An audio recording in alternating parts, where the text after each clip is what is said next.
Most people read graphic novels for the explosive action and its visual depiction, since it's often difficult to communicate this in words.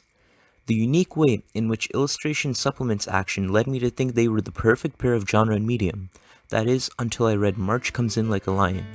March Comes In Like a Lion, also known as Sangatsu no Lion, Shiko Umino's serialized work depicts the life of the chess genius Kiriyama Rei. Having been bullied in school and lost both of his parents at a very young age, he was taken in by his father's friend, a professional chess player.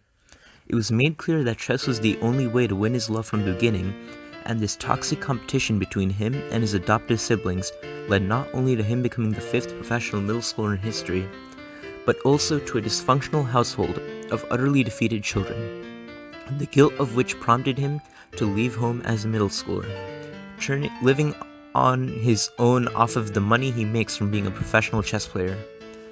The manga itself shows Rei grow as a character, encountering challenges unique to his situation that expand his worldview, as well as show the plights of other characters. While Rei receives a lot of depth, the side and supporting characters are no different, often surpassing Rei in their complexity. From Rei's submissive interactions with his abusive yet utterly dependent sister, to the struggles of an old player afraid of losing his life purpose by quitting chess, these plots generally make up their own arcs, focusing mainly on that character while also setting things up for Rei's development. As deep as the show can be, however, it balances these themes with funny, cheerful, wholesome, and cute moments. Though the show really does cover a lot of topics, it often returns to its root conflict: isolation.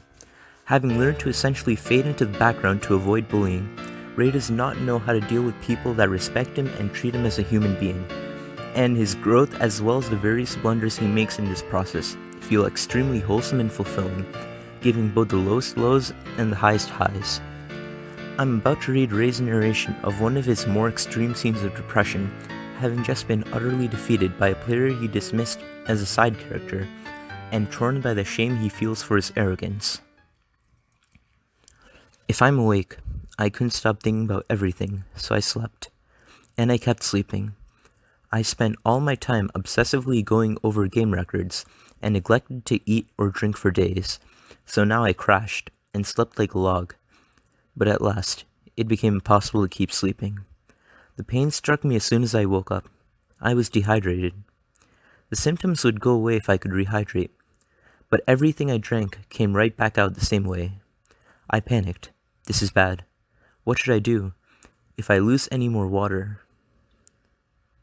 I had a faint memory of slowly lapping up a sports drink with a pinch of salt that night.